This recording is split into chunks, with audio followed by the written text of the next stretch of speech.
Students, तो आज हम स्टार्ट करते हैं लाइफ प्रोसेस का एक बहुत important topic, that is the transportation.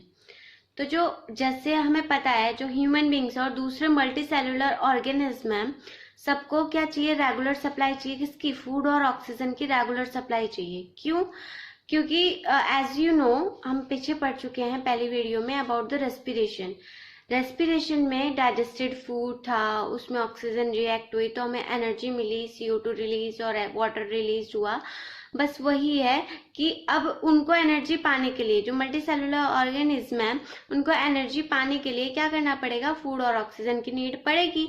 और फूड और ऑक्सीजन बॉडी में कैसे सर्कुलेट होंगे? बाय द सर्कुलेटरी सिस्टम, और we can say it transport system और ट्रांसपोर्टेशन। ओके अब जैसे ह्यूमन बींग है या दूसरे मल्टीसेलुलर ऑर्गेनिज्म है, तो इस तरह मल्टीसेलुलर ऑर्गेनिज्म में प्लांट भी आते हैं। तो हम पहले ट्रांसपोर्ट पढ़ेंगे किसमें? प्लांट्स में। तो जो ट्रांसपोर्ट सिस्टम है प्लांट का, वो थोड़ा सा लिटिल बिट डिफरेंट है एनिमल से। कैसे? क्योंकि हमें पता है जो प्लांट है वो लेस एक्टिव है, मतलब, और in comparison to the animal. यानी कि जैसे एनिमल है, एनिमल क्विकली एक्टिव होते हैं, यानी कि क्विकली मूव करते हैं एक जगह से दूसरी जगह पे। बट लेकिन जो प्लांट होते हैं वो क्विकली मूव नहीं करते हैं, वो बहुत लेस एक्टिव होते हैं। उस तरह से अब प्लांट के जो दो ट्रांसपोर्ट सिस्टम होते हैं, एक तो है जाइलम और फ्लोएम। प्लांट में दो तरीके से आपका जो मटेरियल है, फूड है, वाटर है, जो भी है, वो ट्रांसपोर्ट होगा दो ट्रांसपोर्ट सिस्टम से, जाइलम और फ्लोएम से। तो जाइलम क्या करेगा? वाटर और न्यूट्रिएंट को ट्रांसपोर्ट करेगा from root to the other part of the plant. And the phloem क्या करेगा? फूड मटेरियल को ट्रांसपोर्ट करेगा। फूड मटेरियल यानी कि हमें पता है फूड कहाँ पे बनते हैं? ग्रीन लीव्स में बनते हैं। तो अब उन ग्रीन लीव से प्लांट के दूसरे पार्ट तक फूड को ट्रांसपोर्ट करने का काम कौन करेगा? फ्लोएम टिश्यू करेगा। और फाइटो हार्मोन्स भी ट्रांसपोर्ट करेगा। फाइटो हार्मोन्स होते हैं प्लांट्स के हार्मोन्स। क्लियर? तो ये जो दो होते हैं, जाइलम और phloem, is also known as the vascular bundle. ठीक है, प्लांट के केस में तो ट्रांसपोर्टेशन इन वेस्कुलर बंडल से होता है, जाइलम और फ्लोएम से। अब जो ट्रांसपोर्टेशन प्रोसेस है प्लांट में, वो हम कह सकते हैं कि दो चीजों में डिवाइडेड है, दो पार्ट में डिवाइडेड है। पहला क्या? Transport of water and nutrient, water और न्यूट्रिएंट का ट्रांसपोर्ट होना। दूसरा, transport of food and other substances. Okay, अब हम स्टार्ट करते हैं transport of water and minerals या न्यूट्रिएंट्स। वाटर और मिनरल्स जो होते हैं वो एब्जॉर्ब कौन करता है? सॉइल करती है। सॉइल में जो रूट है, रूट के थ्रू वाटर को और न्यूट्रिएंट्स को एब्जॉर्ब किया जाता है, फिर वो पूरे पार्ट में ट्रांसपोर्ट होते हैं। पार्ट के अलग अलग पार्ट में ट्रांसपोर्ट होते हैं, जैसे कि स्टेम्स में, लीव्स में एंड फ्लावर में। जो मूवमेंट है, वाटर का जो मूवमेंट है वो यूनिडायरेक्शनल है। यूनिडायरेक्शनल मीन्स एक ही डायरेक्शन में मूवमेंट होता है, रूट से लेके अपर पार्ट तक। ठीक है, ओके। तो अभी हम आप जाइलम और फ्लोएम के बारे में 9th क्लास में टिश्यू चैप्टर में पढ़ के आ चुके हैं। उनके पार्ट्स के बारे में पढ़ चुके हैं। जाइलम के बारे में ट्रैकेट्स, वेसल्स, और फ्लोएम में sieve tube and companion cell. But अब इस क्लास में क्या पढ़ेंगे? मैकेनिज्म पढ़ेंगे कि ये जो ट्रांसपोर्ट है, ट्रांसपोर्टेशन है, वाटर और न्यूट्रिएंट का जो ट्रांसपोर्टेशन है, फूड का जो ट्रांसपोर्टेशन है, वो कैसे होता है, किस मैकेनिज्म से होता है। तो जो वाटर और न्यूट्रिएंट का जो ट्रांसपोर्टेशन है वो दो मैकेनिज्म से होता है, एक तो ट्रांसपिरेशन और एक रूट प्रेशर। ट्रांसपिरेशन जनरली क्या होता है? You need to know. Transpiration होता है loss of water from the surface of plant और लीफ। प्लांट है या उसकी या लीफ है, उसके सरफेस पे से वाटर का लॉस होना, उसे क्या कहते हैं? ट्रांसपिरेशन कहते हैं। ठीक है, अब इस प्रोसेस में सक्शन क्रिएट होता है। ठीक है, जिसकी वजह से वाटर का अपवर्ड मूवमेंट होता है। अब देख लेते हैं हम, थोड़ा सा इस डायग्राम से समझ लेते हैं सक्शन कैसे क्रिएट होता है। ओके, देखिए, ये हमने एक ट्री बनाया है। इसमें ये जो आपको चेन दिख रही है, ये जो कंटिन्यूस चेन दिख रही है, ये सेल की चेन है। अब सेल इतने बड़े तो होंगे नहीं, ऑब्वियस बात है, लेकिन हम अभी यहाँ पे पढ़ाने के लिए क्या कर रहे हैं? थोड़ा एक चेन बना रहे हैं। ठीक है, तो देखिए ये क्या है? सबसे जो फर्स्ट लेवल पे जो सेल है वो है। अब ये क्या करेगा, ये कहाँ पे है, ये वाला सेल कहाँ पे है, सरफेस पे है, किसके, तो ये जो प्लांट के सरफेस पे ये सेल है, इस पे से क्या होगा, ट्रांसपिरेशन होगा। ट्रांसपिरेशन यानी कि इस पे से लॉस ऑफ वाटर होगा। अब इस वाले सेल पे क्या हो जाएगी, वेकेंट आ जाएगा, मतलब इस पे वाटर की डेफिशिएंसी हो जाएगी। तो ये जो सेल है ये इससे नेक्स्ट सेल जो है उससे ले लेगा। इसी तरह कर करके ये जो ऊपर वाला सेल है नीचे वाले सेल से अपनी वाटर की जो नीड है वो कंप्लीट करेगा। इसी तरह से जो लास्ट वाला सेल है, अब वो अपने से ऊपर वाले सेल की वाटर की नीड को कंप्लीट करेगा, बट लास्ट वाले सेल के पास क्या हो जाएगा, वाटर नहीं होगा। तो इसलिए यहाँ पे क्या क्रिएट हो जाएगा, सक्शन क्रिएट हो जाएगा। ठीक है, और फिर ये अपनी वाटर की नीड कहाँ से कंप्लीट करेगा, सॉइल पे। सॉइल के पास जो वाटर और न्यूट्रिएंट है, एक सॉल्यूशन है, तो सॉइल से वाटर लेगा कौन, ये वाला लास्ट वाला सेल। तो यहाँ पे क्या हो जाएगा, सक्शन क्रिएट हो। एज यू नो, अब आप जैसे कोल्ड ड्रिंक है, आप कोल्ड ड्रिंक वगैरह पीते हैं तो आप उसमें स्ट्रॉ से उसको सक करते हैं, तो क्या क्रिएट होता है, उसमें सक्शन क्रिएट होता है। इसलिए जो कोल्ड ड्रिंक है या वाटर है उसका अपवर्ड मूवमेंट होता है इनटू द क्या बोलते हैं, पाइप। ओके, नेक्स्ट ये अपना कहाँ से लेगा, सॉइल से ले लेगा, तो सक्शन क्रिएट होगा। तो ऐसे ही वाटर का मूवमेंट हो जाएगा। तो ये जो लॉस होता है थ्रू द ट्रांसपिरेशन, ये जो लॉस ऑफ वाटर है थ्रू द ट्रांसपिरेशन, ये क्या क्रिएट करता है, ट्रांसपिरेशन पुल क्रिएट करता है। ये जो ट्रांसपिरेशन पुल होता है ये इनफ होता है कि जो वाटर है वो क्या हो, अपवर्ड मूव हो into the plant. Okay, now हम नेक्स्ट मैकेनिज्म देख लेते हैं, that is the root pressure. अब इसमें हमने ये थोड़ा एज्यूम कर लीजिए, ये क्या है, स्टेम है और ये रूट है, और ये क्या है, इसके रूट हेयर्स हैं। Clear, hair like projection root के, तो उसको कहते हैं रूट हेयर। अब क्या है, इस रूट के अंदर एक सॉल्यूशन है। सॉल्यूशन किस चीज का, वाटर और न्यूट्रिएंट का सॉल्यूशन है, और जो बाहर सॉइल है उसमें भी सॉल्यूशन है, वाटर और न्यूट्रिएंट का सॉल्यूशन है। अब रूट क्या करेगी, अपनी एटीपी को यूज करेगी।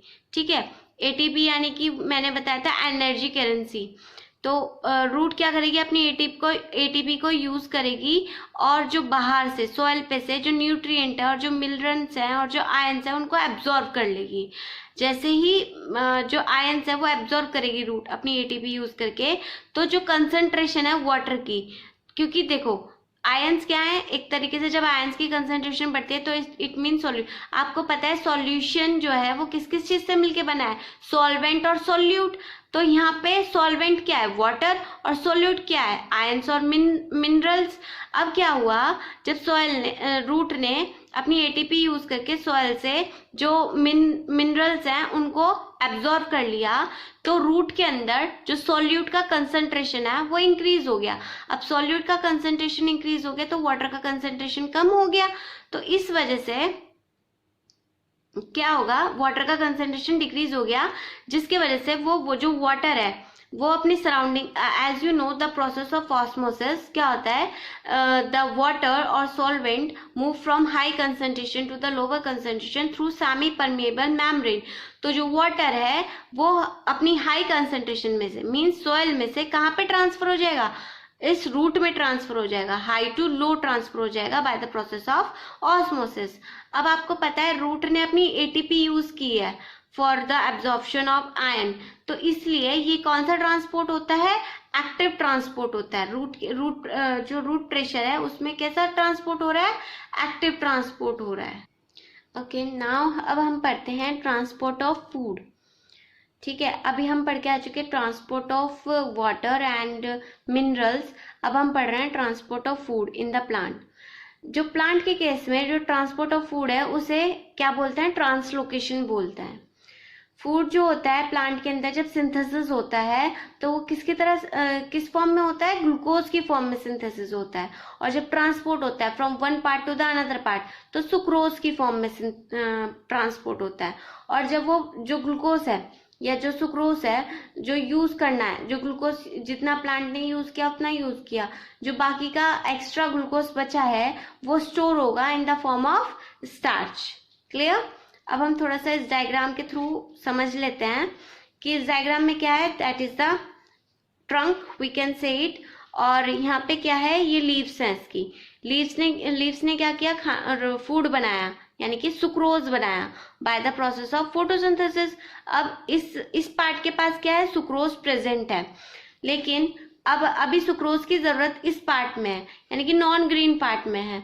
ग्रीन पार्ट में तो सुक्रोज है, मैक्सिमम अमाउंट में है, लेकिन नॉन ग्रीन पार्ट को अभी सुक्रोज की नीड है।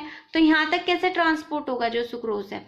अब देख लेते हैं कि अब अभी सुक्रोज यहाँ पे प्रेजेंट है, तो ये अपनी क्या करेगा, एटीपी यूज करके ये जो सुक्रोज है ये जो प्लांट है ये अपनी एटीपी यूज करेगा, जो स्टेम्स है वो अपनी एटीपी यूज करेंगे और सुक्रोज को जो नियर बाय फ्लोएम होगा उसमें ट्रांसपोर्ट कर देंगे। ठीक है, जो स्टेम है वो अपनी एटीपी, प्लांट अपनी एटीपी यूज करके जो सुक्रोज है उसको नियर बाय फ्लोएम में ट्रांसपोर्ट कर देंगे। अब हमें पता है फ्लोएम में क्या प्रेजेंट है, ऑफकोर्स सॉल्यूशन प्रेजेंट है। अब सॉल्यूशन क्या होता है, सॉल्वेंट एंड सोल्यूट। इधर सॉल्वेंट क्या है, वाटर, और सोल्यूट क्या है, सुक्रोज। ठीक है, तो अब जैसे ही ये जो ग्रीन पार्ट है प्लांट का, ये सुक्रोज नियर बाय फ्लोएम में ट्रांसपोर्ट करेगा, ऐसे ही जो सुक्रोज की कंसंट्रेशन है फ्लोएम के अंदर वो इंक्रीज हो जाएगी, और जो वाटर की कंसंट्रेशन है फ्लोएम के अंदर वो डिक्रीज हो जाएगी। तो अब क्या होगा, जो वाटर है वो जाइलम के थ्रू शिफ्ट हो जाएगा towards the phloem by the process of osmosis. As you know, osmosis is the process by which the solvent move from high concentration to the low concentration. तो xylem के पास high concentration में water है, तो water high concentration से low concentration में move हो गया, तो अभी कहाँ आ गया, वाटर फ्लोएम में आ गया। So there is highest amount of sucrose and water is present inside the phloem. ठीक है, तो अब क्या हुआ कि इस फ्लोएम के अंदर क्या हो गया, हाई प्रेशर हो गया।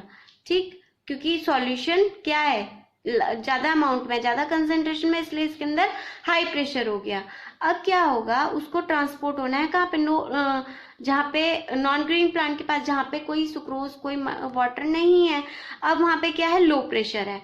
तो अब क्या होता है, जो सॉल्यूशन है वो फ्लो होता है from high pressure to the low pressure, किसके through, by the process of pressure difference के वजह से। हाई प्रेशर से लो प्रेशर में जो सॉल्यूशन है वो मूव करेगा, तो इसी वजह से जो सॉल्यूशन है वो डाउनवर्ड मूव कर जाएगा।